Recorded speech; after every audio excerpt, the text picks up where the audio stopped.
प्यारे विद्यार्थियों, पिछली वीडियो में आपने देखा कि हमने चैप्टर नंबर 5 का जो प्रथम भाग था वो बनाया था, जिसमें हमने अम्ल, क्षार और लवण के बारे में बेसिक था वो समझा था। आज हम उसी के आगे की बात की चर्चा करते हैं। तो चलिए देखिए, कल हमने पढ़ा था कि प्रबल अम्ल और इसके साथ मिला दिया जाता है दुर्बल क्षार। तो मैंने बताया था कि जो प्रबल होता है तो विलयन प्रबल का ही होता है। तो यहाँ पे प्रबल अम्ल है तो विलयन रहेगा अपना अम्लीय विलयन। तो इसका एग्जाम्पल भी होना चाहिए। प्रश्न ऐसे पूछे जाते हैं कि प्रबल अम्ल और दुर्बल क्षार को जब मिलाते हैं तो विलयन होता है अम्लीय, उदाहरण सहित समझाइए। तो इसका एग्जाम्पल होगा, यहाँ से हम अम्ल लेते हैं HCl जिसका नाम है हाइड्रोक्लोरिक अम्ल, यह है प्रबल अम्ल। यहाँ पे दुर्बल क्षार लेते हैं NH4OH। देखो HCl का नाम है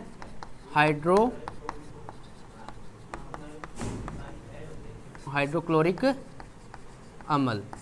NH4 को बोलते हैं अमोनियम, OH को बोलते हैं हाइड्रोक्साइड। तो इसका पूरा नाम होगा अमोनियम हाइड्रोक्साइड। प्रबल अम्ल होगा HCl, दुर्बल क्षार होगा अपना NH4OH। दोनों को मिलाते हैं तो अम्लीय विलयन बनेगा, लेकिन कैसे? तो चलिए सबसे पहले यहाँ से ये H और ये OH, ये बात हमने पीछे सीखी है कि जब अम्ल और क्षार को आपस में मिलाते हैं तो लवण व जल बनता है। तो सबसे पहले जो जल है वो OH और H को बाहर निकालते हैं, H2। यहाँ से OH गया और यहाँ से H हो गई 2, ये रहे, O1 था चला गया प्लस, बाकी जो बचा लिख देते हैं NH4 और Cl। ये हो गया अपना अम्लीय विलयन और इसका नाम है NH4 को बोलते हैं अमोनियम और Cl को बोलते हैं, अकेला Cl हो तो क्लोरीन होता है, लेकिन जब किसी के साथ जुड़ के आता है तो इसे बोलते हैं क्लोराइड। तो अमोनियम क्लोराइड। तो ये तो था प्रबल अम्ल और दुर्बल क्षार से। लेकिन हम बात करें कि दुर्बल अम्ल होगा प्रबल क्षार होगा तो इसका एग्जाम्पल क्या रहेगा। तो चलिए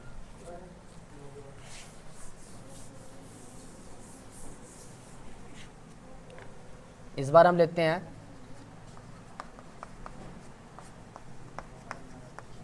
दुर्बल अम्ल, प्रबल क्षार, विलयन रहेगा क्षारीय विलयन। तो अब इसका भी एग्जाम्पल होगा,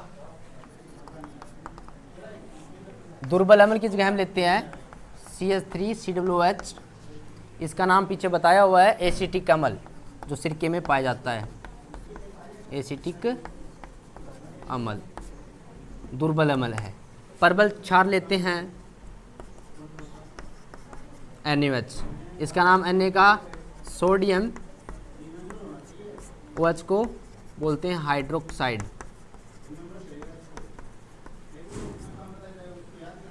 एसिटिक अम्ल और सोडियम हाइड्रोक्साइड को मिलाते हैं तो विलयन क्षारीय रहेगा, लेकिन कैसे?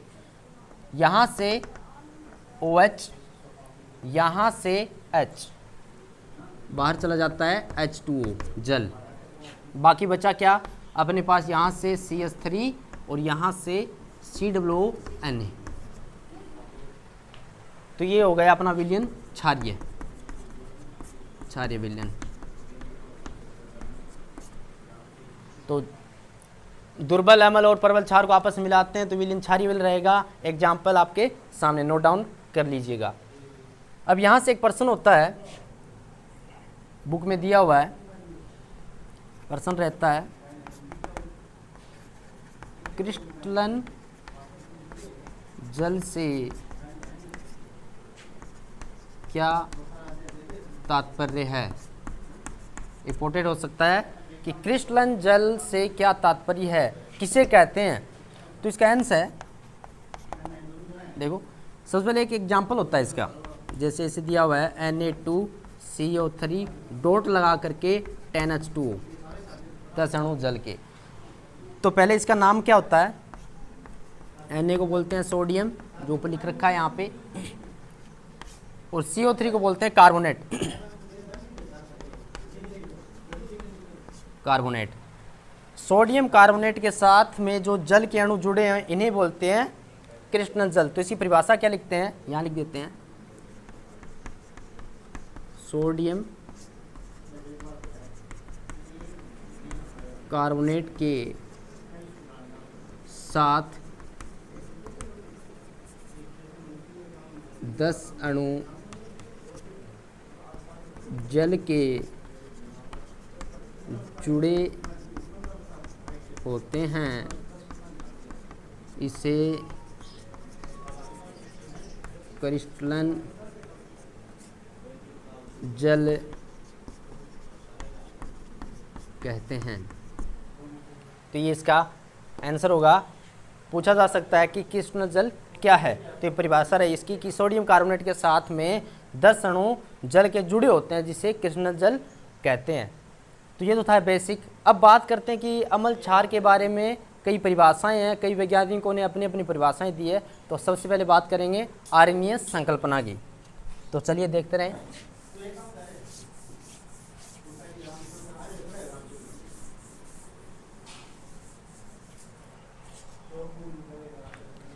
तो सबसे पहले बात करते हैं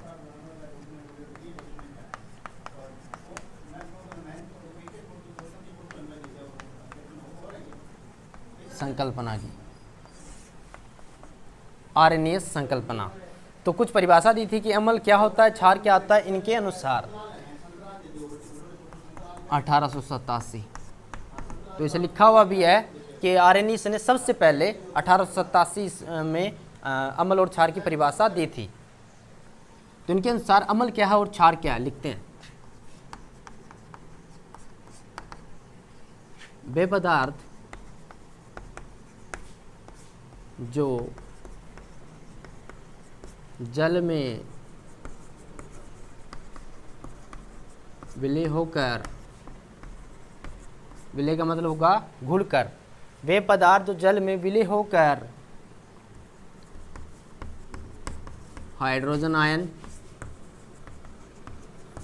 या फिर इसे बोलते हैं H positive ion. Hydrogen ion को वैसे सैंपल इसका है H पॉजिटिव आयन। वे पदार्थ जो जल में विलय होकर हाइड्रोजन आयन या फिर H पॉजिटिव देते हैं, अम्ल कहलाते हैं। वे पदार्थ जो जल में विलय होकर, टूटकर या घुलकर हाइड्रोजन आयन देते हैं या फिर H पॉजिटिव से लिखते हैं, अम्ल कहलाते हैं। इसके एग्जाम्पल हैं, सबसे पहले जैसे HCl है, समझेंगे कैसे, H2SO4 है, HNO3 है,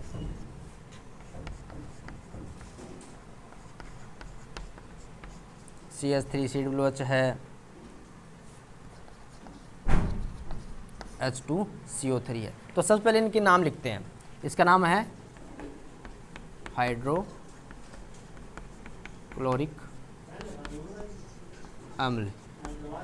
H2SO4 होगा सल्फ्यूरिक अम्ल, सल्फ्यूरिक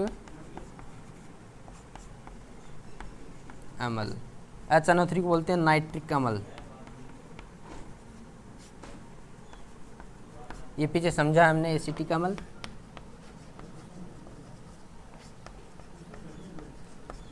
H2CO3 को बोलते हैं कार्बनिक अम्ल।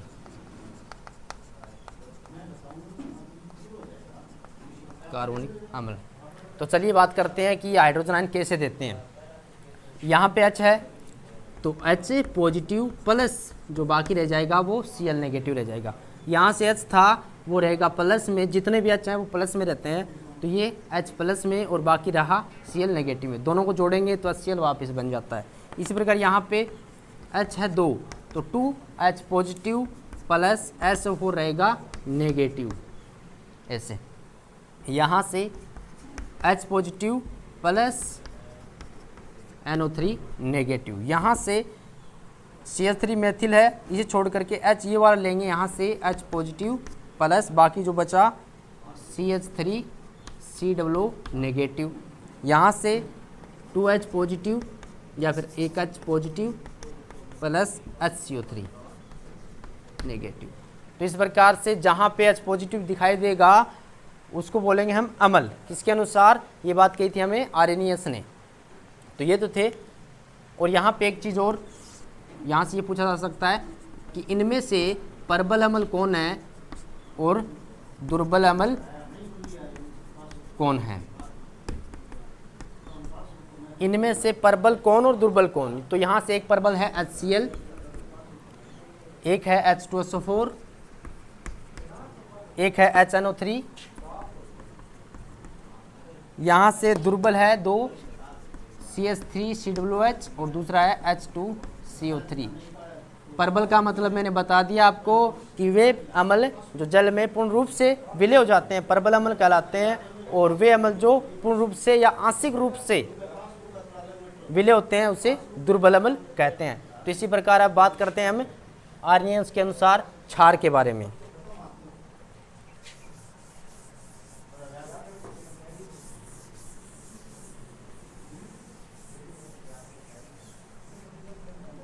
अब बात करते हैं क्षार की। तो इसकी परिभाषा भी वैसे ही है। वैसे तो वे पदार्थ जो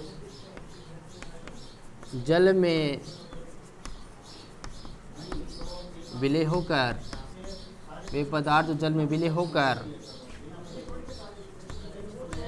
हाइड्रोक्सिल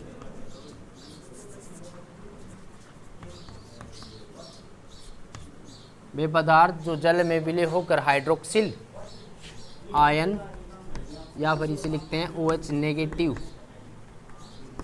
आयन देते हैं, क्षार कहलाते हैं। वे पदार्थ जो जल में विलय होकर हाइड्रोक्सिल आयन देते हैं क्षार कहलाते हैं। Example KOH, NaOH, CaOH2,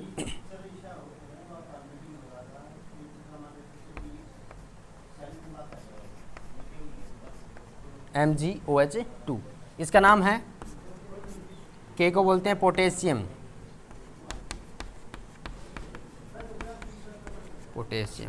OH को बोलते हैं हाइड्रोक्साइड,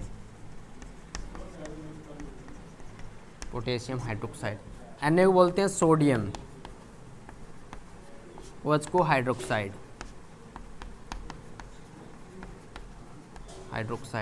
CO को बोलते हैं कैल्शियम, OH को हाइड्रोक्साइड। Mg को बोलते हैं मैग्नीशियम,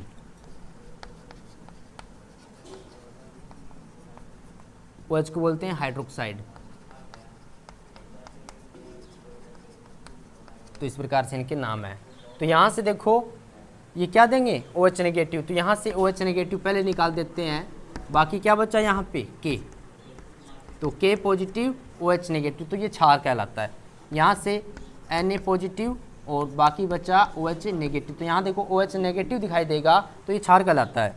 यहाँ से Ca और यहाँ से 2OH, यहाँ पे देखो 2 ब्रैकेट के बाहर लगा, इसका मतलब OH 2 बार हैं, तो यहाँ पे 2 बार OH नेगेटिव। इसी प्रकार यहाँ पे Mg तो रहेगा पॉजिटिव प्लस यहाँ से 2OH रहेगा नेगेटिव। तो इस प्रकार से इसमें भी प्रबल क्षार होते हैं और दुर्बल क्षार भी होते हैं। तो यहाँ से प्रबल क्षार रहेगा एक तो KOH, एक रहेगा NaOH, क्योंकि जल में पूर्ण रूप से विलय हो जाते हैं। दुर्बल में रहेगा CaOH2 यानी कैल्शियम हाइड्रोक्साइड, दूसरा रहेगा MgOH2 मैग्नीशियम हाइड्रोक्साइड। तो ये थी आर्यनियस संकल्पना। इनके अनुसार अम्ल और क्षार की परिभाषा आपने समझ ली।